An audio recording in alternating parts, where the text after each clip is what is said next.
What is elopement and why does it happen?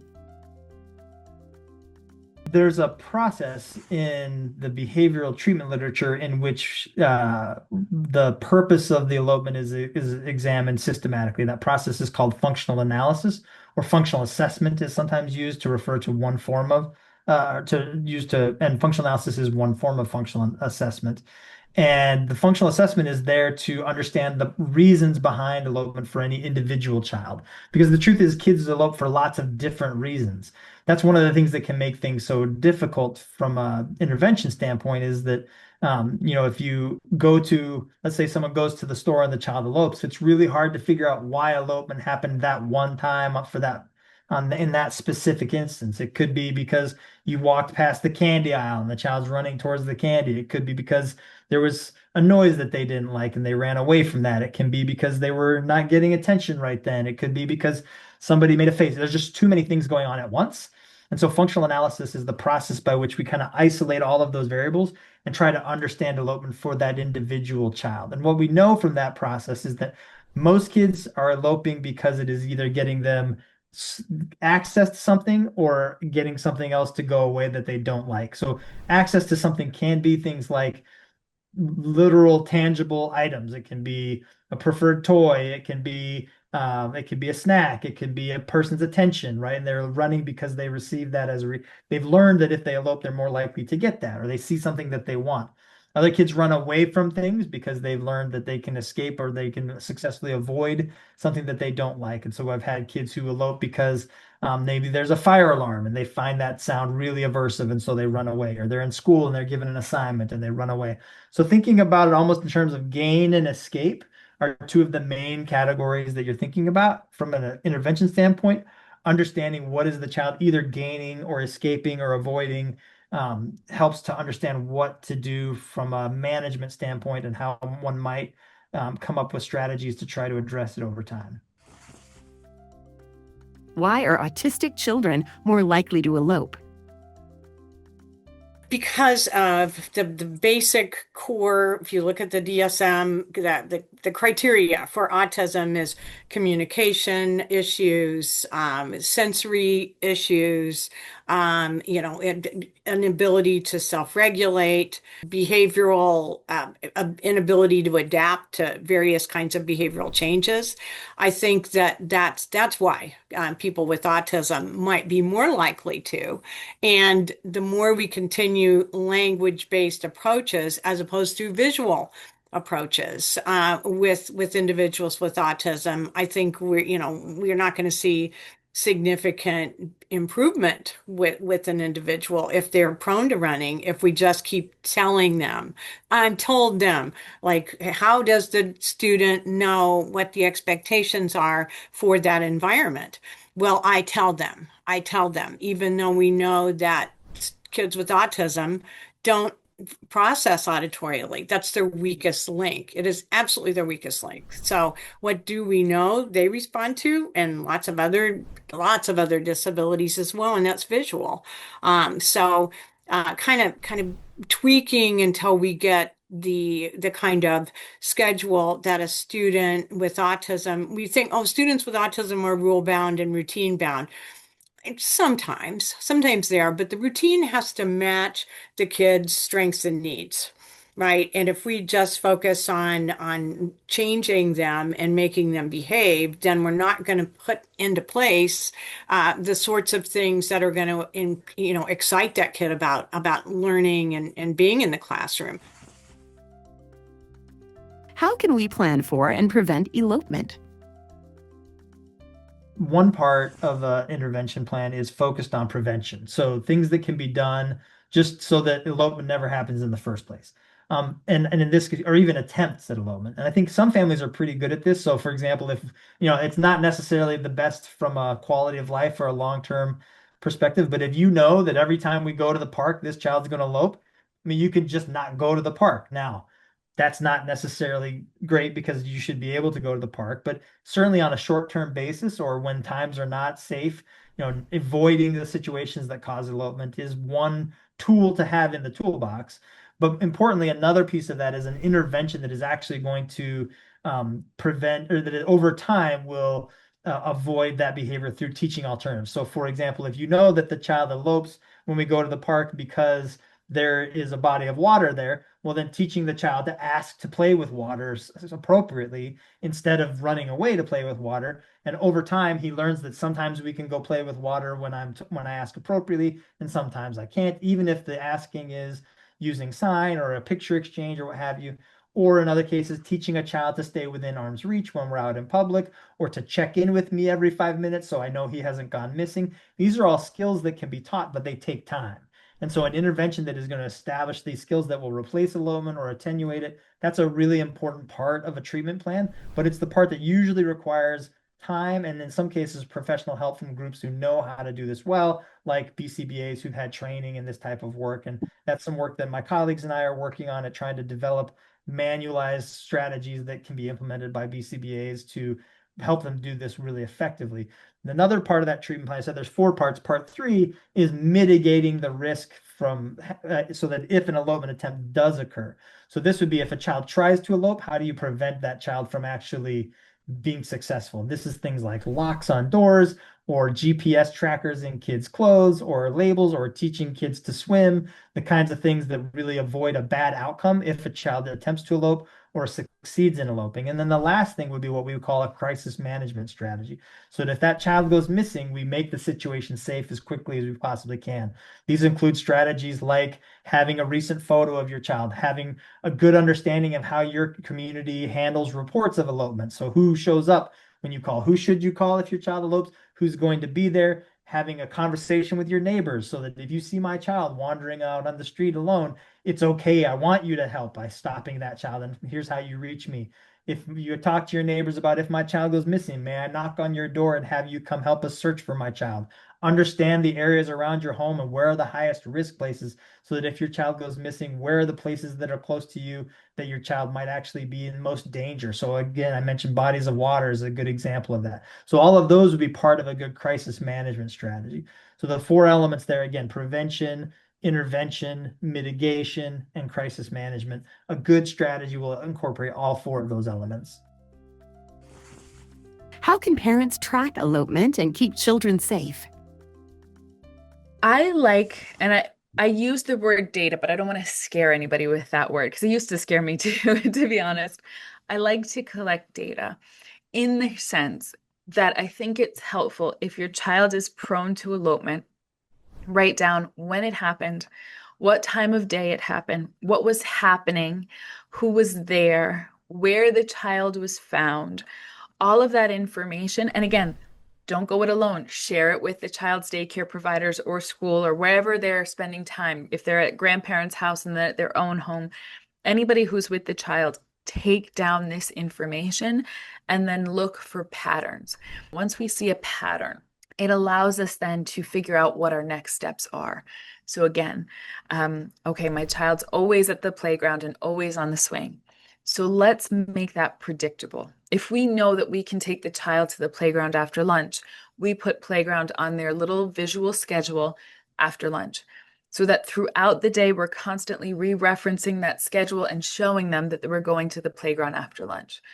We might, again, give them a means to ask to go to the playground, a little card with a picture of the playground on it, or a little symbol of it in a communication app or something of that nature. And then what can we do at home that's going to give the child or adult, again, some adults elope as well, that similar stimulation, whether it's that we put a swing in the backyard or they use a rocking chair or a wobble stool or something of that nature.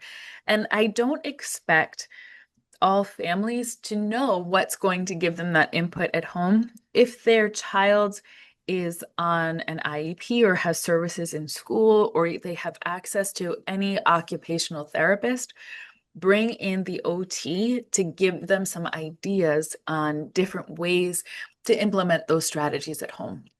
Again, this should not be one person's responsibility or 2 people. This should be the entire community coming together to support that child and to keep that child safe. How does connecting with your community prepare for child elopement?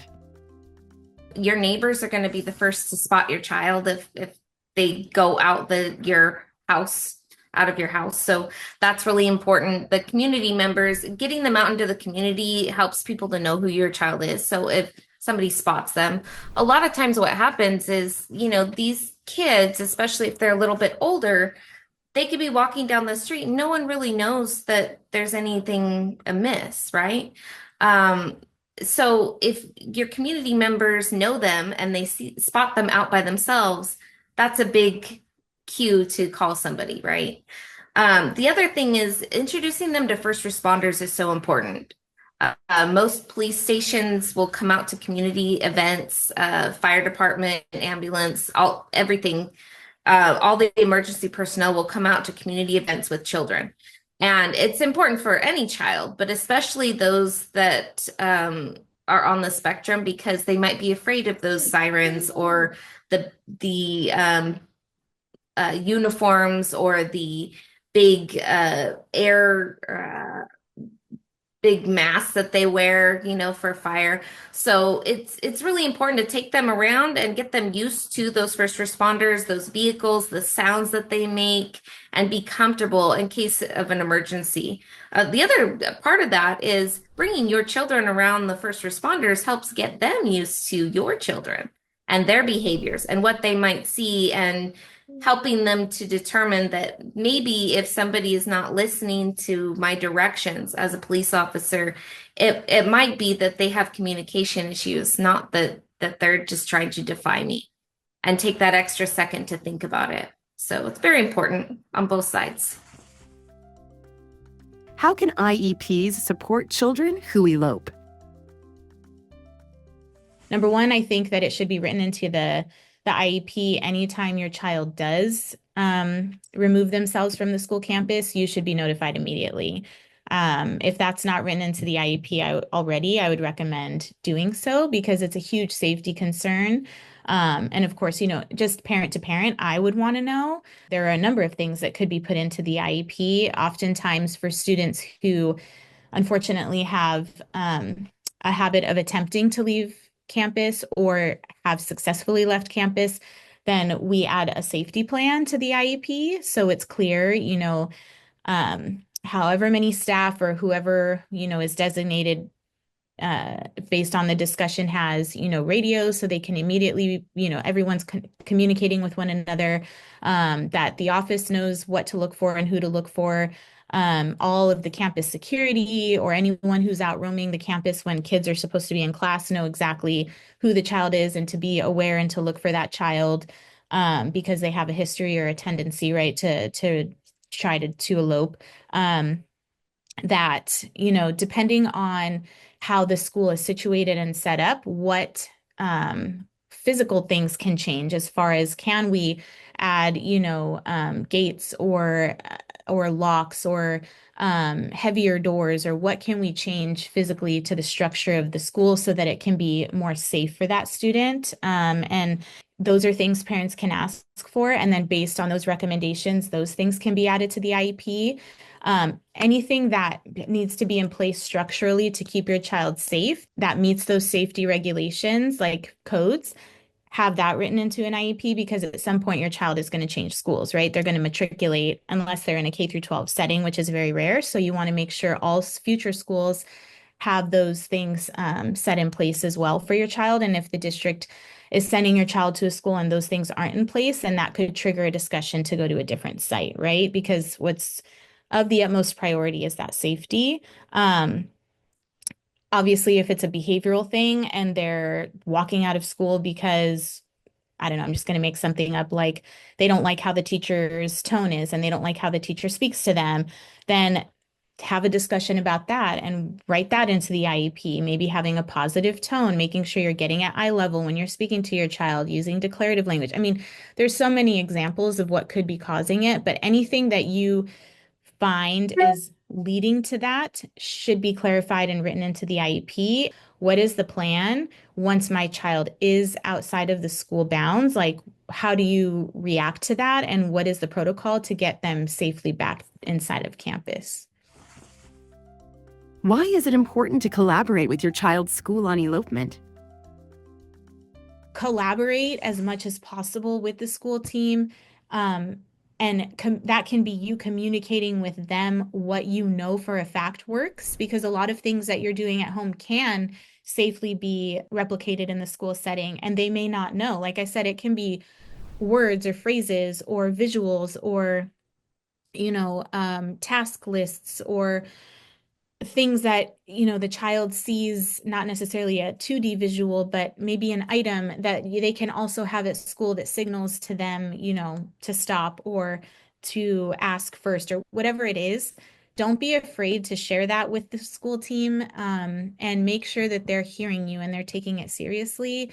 If you have ABA or in-home floor time or some sort of in-home support provider that helps with elopement, you always have the right, if it's a public school, for them to go in and observe your child. Districts can't deny that. And if they do, then that's not legal. It's generally accompanied, but ask the supervisor or, whoever the provider, to go and observe and see what is missing or what the school's doing that's great that they can carry over into the home that can help at home. That's really helpful. And just keeping that open window of communication, like you can even write into the IEP, consult collaboration with, home ABA team for however many minutes a month, or with parent and in-home providers for however many minutes a month. And that is really important. So I would just say, if it's significant enough that it's happening frequently, or it's a dangerous situation where they're seeking, to go look at cars, right? Maybe the kid has autism and they just want to see the cars zoom by. That's not safe, but they don't know that. Then definitely consider that piece of that collaboration written in, and having that open means of communication. And don't I've had clients where it's like, well, I don't want to tell the school anything. I want them to figure it out. That's their job. Like, we're doing great at home, but they're doing horrible. I mean, that's not the attitude to have either. Like, that's not collaborative. So help them, right? Like, I get that you want them to be good at their job. And of course, we all do, but that doesn't mean that we can't work together, right? And so definitely, that's a big recommendation I have. And just keeping in mind, like, school and home are different. And so again, if kids are allowed to kind of have more of that free movement, which can lead to elopement right at school, is what I'm getting at. And you have that big backyard, or you're allowing them to do it even just throughout the house, just consider how that can impact them being able to be successful in school, and how, again, you can work together to keep your child safe.